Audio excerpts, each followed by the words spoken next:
Yo, what is going on YouTube? Devour here. Today we're going over the top 5 best class setups to be using inside Modern Warfare. Now these class setups will work for search and destroy, and they will also work for respawn modes as well. To keep everything as quick and as efficient as possible, we're going to show a few clips with the weapon, show the nuke, and then go over the class setup right away. And everything today will be time coded. So if there's a specific class setup that you want, please do skip ahead directly to that point. Do not sit here and waste any time. Get that class set up and get out there and start fragging. Yeah. Also, if you guys have no idea what to comment, go ahead and drop a Riley read in the comments down below for the boys, for the algorithm. I do hope you guys enjoyed today's video. As you guys can see up first, we do have the M4A1. Now this is literally my do-it-all gun, guys. This thing can be right up in the enemy's face, and it can also slam people from 50 meters away with 0 recoil and an amazing time to kill. As soon as this nuke is finished, we will go over the class setup right away. You're needed at B. Assist your team at B.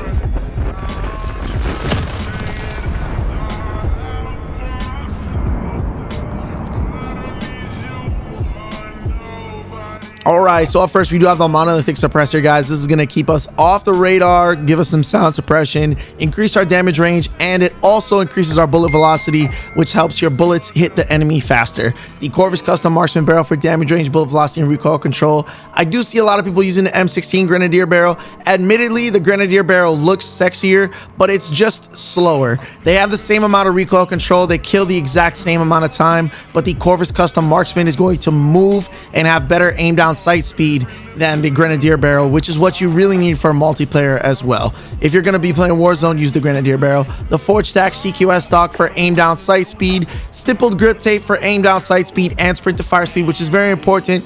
You need something to help your sprint to fire speed at all times. That way you can be aggressive around the map. And then when I'm going for nukes, I like to use the 60. Typically, I'll use the 50 if I'm playing like a more serious, I'm not going for a nuke, or if I'm playing search and destroy, I always use the 50. But 50 or the 60, either way is good. All right, moving right into our next gun. We do have the MP5 up next, guys. This gun, in my opinion, with this specific build, is the funnest and best rushing class in the entire game. It just feels so good. It feels buttery smooth, very low recoil, insanely competitive time to kill. Probably one of the top 5 best time to kills in the game, especially when you're at that, like, submachine gun range, under 20 meters around that area. This gun is gonna pretty much dominate every single thing in sight, maybe outside of the Uzi and the AS Val, which are like, considered super cheesy guns. As soon as we finish up with this nuke, we're gonna hop right into the class setup, guys.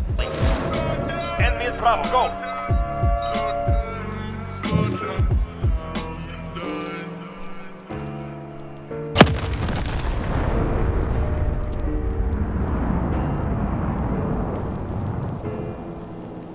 All right, so up first, we do have the monolithic integral suppressor.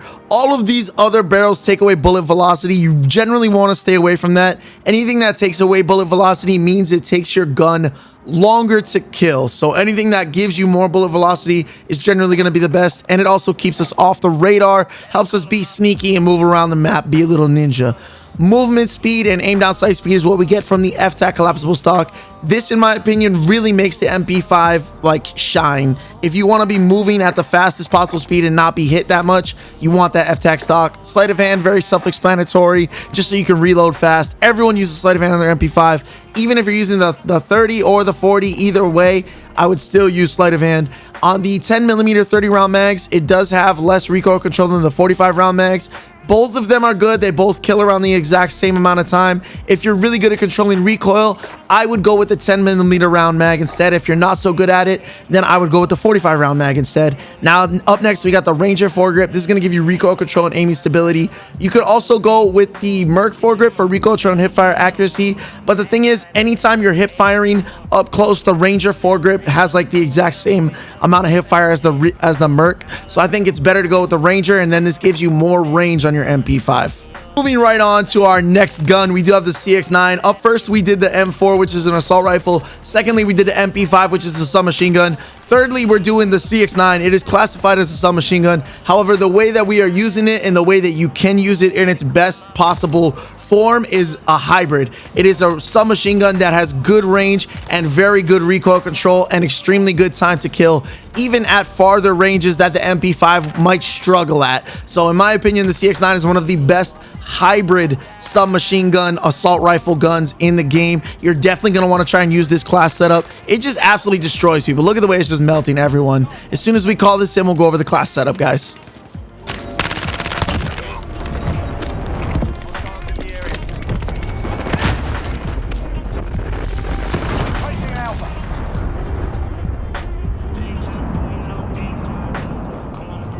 Enemy holds 2 objectives. Take them back. All right, hopping right into the barrel. First up, we got the CX-38S. Now, admittedly, this is the very last attachment that you get, I think. So you're going to need to level this bad boy up, but it is so worth it. This has a built-in suppressor, and it gives you damage range and recoil control and bullet velocity. Definitely the best. The Viper Reflex sight. Now, you could go with the GI Mini or whatever sight you're most comfortable with, but I notice when I don't use the sight on this weapon, it takes me extra long to line up shots. So a sight just helps you be more aggressive with it. The CX-FA stock for aim walking, movement speed, and aim down sight speed. The CX TAC-9 grip, which is technically just stippled grip tape, aim down sight speed, and sprint to fire speed. And lastly, and very important, the 50-round mag drum. This gun shoots extremely quick. 30 is not enough. You need the 50. You need it. All right, moving right into my favorite marksman rifle, guys. We have the Kar98K. Now, I know a lot of you guys play Warzone, so the biggest mistake that I always see people making with the Kar98K in multiplayer is you guys put on barrels, you guys put on muzzles, and it just slows down your aim down sight speed so much, and you just do not need the barrel in multiplayer. The vast majority of your shots are going to be under 60 meters, and for kills under 60 meters, you don't need a bigger barrel. You definitely do not need the biggest barrel. You don't need the monolithic suppressor to give you more damage range either. The vast majority of your shots going to be like that right there. That was a 45 meter. We didn't hit him in the face and he still died in one shot. The thing that's going to give you more one-shot kills with the Kar98K or even the SPR or any marksman rifle you want to use is you just have to aim higher. You have to aim like right around the neck, chest area or the face area. That's what's going to give you 0 hit markers, and that's what's going to help you do the best possible job. But you want to make sure you can zoom down as fast as possible. All right, so up first we do have the tactical laser. This is going to give you like the most aim down sight speed. You definitely need the tac laser. You want to make sure you can zoom in as fast as possible. Sniper scope, you can use the iron sights if you want. I prefer the sniper scope. F-tac sport cone for aim down sight speed. Sleight of hand, I really like to use sleight of hand. That way I can reload very quickly. If not, I feel like it takes super long to reload the gun. And then stippled grip tape for aim down sight speed and sprint to fire speed. This is the fastest that your Kar98K can zoom in. Make sure, again, you're not using a muzzle or a barrel. It's just going to slow you down a lot. Moving right into our final gun of the day, guys, we do have the CR56 AMAX, or I just like to call it the AMAX. Now, this gun literally has 0 recoil. As long as you're making sure to use the class setup that we have right here with the Zodiac barrel, this gun has one of the nicest iron sights in the entire game. Super crispy, super clean. Like I said, 0 recoil, and it also has one of the fastest time to kills in the entire game. The only gun that has a faster time to kill, I think, is the AS Val. Admittedly, I didn't get to call in the nuke, but we did get the nuke and we won the game, so I'm gonna go ahead and count that. I feel like you guys will give it to me anyways. So up first we have the monolithic suppressor for sound suppression and damage range. Keeps us off the radar, and it also increases our bullet velocity, so it helps us kill enemies slightly faster as well. The XRK Zodiac S440 barrel, damage range, bullet velocity, and recoil control, and it gives you the nicest iron sights in the game, in my opinion. The CR56 Exo stock for aim walking, movement speed, aim down sight speed. Now, if you're really good at controlling recoil or you just want to be super aggressive, you can also switch this to the no stock. That's totally up to you. Then we have the stippled grip tape, the XRK CR56 stippled wrap. Aim down sight speed and sprint to fire speed. That's what's going to help you be really aggressive and rush up with this gun. And the gun and the attachment that gives this gun 0 recoil, the Commando foregrip for recoil stabilization and aiming stability, because we have those sexy perfect iron sights. Lastly, we do have the God tier class setups. Now, these class setups have frangible disabling on them, the AS Val and the Uzi. It makes the enemy screen white when you're shooting, makes it really hard to shoot back, and it takes away their tactical sprint, so they're a slower, easier to hit target. Do not pull this out, but if someone pulls it out against you, then hey, you gotta do what you gotta do. You gotta fight back. If you guys need this type of content in Modern Warfare 2022, make sure you guys smash that like button and that subscribe button, and I hope you guys had a beautiful day. GG's, guys. got James Brown, cause when the bitches hear this, they're gonna be like, wow. Smoking gas, living fast, wearing velvet. Looks like a